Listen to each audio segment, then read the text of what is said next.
Hi అండి, అందరూ ఎలా ఉన్నారు? Welcome back to our channel Santosh all in one channel. ఈరోజు వచ్చేసి మనం ఇంట్లో ఉన్న వాటితోనే సాఫ్ట్‌గా, టేస్టీగా కుల్ఫీ ఎలా చేయాలన్నది చూపించేస్తాను. ఇది సమ్మర్ కదండీ! పిల్లలు ఐస్ క్రీమ్ అంటూ ఉంటారు కదా! ఇలా ఈజీగా, టేస్టీగా కుల్ఫీ ఎలా చేయాలన్నది చూపించేస్తాను. ఎక్కడ స్కిప్ చేయకుండా చూడండి, మీకు అంత అర్థమవుతుంది. ముందుగా స్టవ్ ఆన్ చేసి బండి పెట్టాను. అందులో 1/2 లీటర్ పాలు పోస్తున్నానండి. 1/2 లీటర్ పాలు పోసుకోవాలి. కొద్దిగా పాలు పక్కకు తీసుకోవాలన్నమాట. ఈ పాలు మరుగుతూ ఉంటే నెక్స్ట్ ప్రాసెస్‌లోకి వెళ్ళిపోదాం. పక్కకు తీసి పెట్టుకున్నాం కదండీ పాలు కొంచెం, దానిలో 1 టేబుల్ స్పూన్ కార్న్‌ఫ్లోర్ వేసుకోవాలి. ఈ కార్న్‌ఫ్లోర్ అన్నది బాగా కలుపుకోవాలన్నమాట. ఉండలు లేకుండా పాలల్లో ఈ కార్న్‌ఫ్లోర్ అన్నది కలిసేంత వరకు కలిపేసుకుని పక్కన పెట్టుకుందాం. నెక్స్ట్ చిన్న మిక్సీ జార్ తీసుకున్నానండి. ఇందులో ఒక 5, 6 జీడిపప్పు, అలాగే ఒక 7, 8 బాదం పప్పు వేసుకుని, అందులోనే 2 ఇలాచీ వేసుకుని మెత్తగా పొడి చేసుకోవాలన్నమాట. వీటిని చూసారా, ఈ విధంగా మెత్తని పొడి అన్నది చేసుకోవాలి. అక్కడక్కడ మనకి గింజలున్నా పర్లేదండి, మనం కుల్ఫీ తిన్నప్పుడు పళ్ళ కింద పడుతూ ఉంటాయి కదా, బాగుంటుంది. ఈ విధంగా చేసేసుకుని దీన్ని పక్కన పెట్టేసుకోవాలి. ఈలోపు పాలు మరుగుతున్నాయి కదండి, చూసారా, పాలు అన్నవి మరుగుతున్నాయి. కాసేపు మరిగిందాం. ఇంకొక పొంగు రావాలి.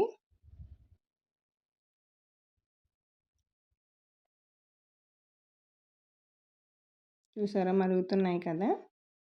మనం ఈ విధంగా సైడ్లో ఉన్న దాన్ని కూడా ఇలా అనుకుంటూ మరిగించుకోవాలి. పాలు అన్నది ఇలా మరిగిన తర్వాత ఇందులో మనం ముందుగా మిక్సీ పట్టుకున్నాం కదండి జీడిపప్పు, బాదం పప్పు పొడి, అది వేసేసుకోవాలి. అది వేసేసుకుని ఒకసారి మరో పొంగు రానివ్వాలి. కాస్త మరిగిన తర్వాత చూసారు, ఒకసారి మరిగినాయి కదా. ఇప్పుడు ఇందులో షుగర్ వేసుకోవాలండి. నేను 4 టేబుల్ స్పూన్ షుగర్ వేస్తున్నాను. మీరు తీపి తినేదాన్ని బట్టి వేసుకోండి. 5 or 6 అన్న వేసుకోవచ్చు, మరి స్వీట్గా కావాలంటే. లేకపోతే 4 టేబుల్ స్పూన్ సరిపోతుంది.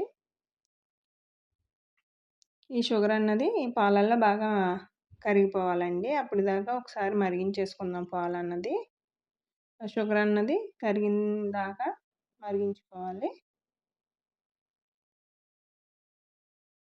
చూసారా, షుగర్ అన్నది కరిగిపోయింది. ఇప్పుడు మనం పాలలో కార్న్‌ఫ్లోర్ కలుపుకున్నాం కదండి, ఆ మిశ్రమాన్ని వేసేసుకోవాలి. మీ దగ్గర కార్న్‌ఫ్లోర్ లేకపోతే మైదా పిండి కలుపుకునన్నా వేసుకోవచ్చు అన్నమాట, ఆప్షనల్.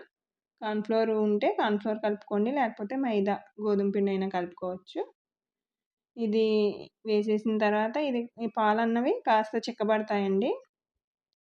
కొంచెం చిక్కబడేంత వరకు అలా కలుపుకుంటూ ఉండాలి. చూసారా, కొద్దిగా చిక్కబడింది కదా, ఇంకాస్త చిక్కబడాలి. చూడండి, చిక్కబడింది కదా, ఇలా ఉంటే సరిపోతుంది. దీన్ని స్టవ్ ఆఫ్ చేసేసుకుని చల్లారబెట్టుకోవాలి. ఇలా కలుపుతూ ఉంటే మీకు పైన తొరకన్నది కట్టదన్నమాట. అలా వదిలేసారంటే పైన తొరకన్నది కట్టేస్తుంది. నెక్స్ట్ చల్లారిన తర్వాత ఇలా కుల్ఫీ మౌల్స్ ఉంటాయి కదండి, నేను కుల్ఫీ మౌల్స్ తీసుకున్నాను. అందులో ఈ విధంగా మనం పాలను వేసేసుకోవాలి.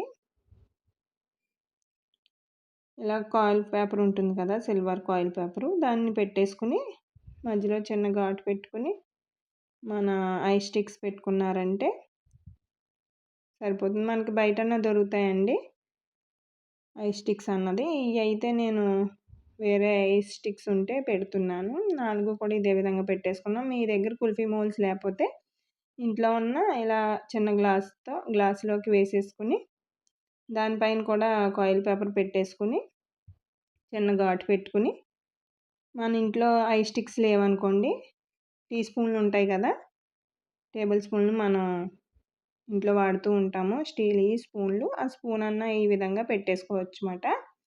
పెట్టేసుకుని మనం ఓవర్ నైట్ డీప్ ఫ్రిడ్జ్లో పెట్టుకోవాలండి. ఓవర్ నైట్ లేదా ఒక 4, 5 గంటలైనా డీప్ ఫ్రిడ్జ్లో పెట్టుకోవాలి. నేనైతే ఓవర్ నైట్ ఉంచేసానండి. అవి నైట్ చేసుకుని మార్నింగ్ చూపిస్తున్నాను అన్నమాట మీకు ఈ విధంగాని.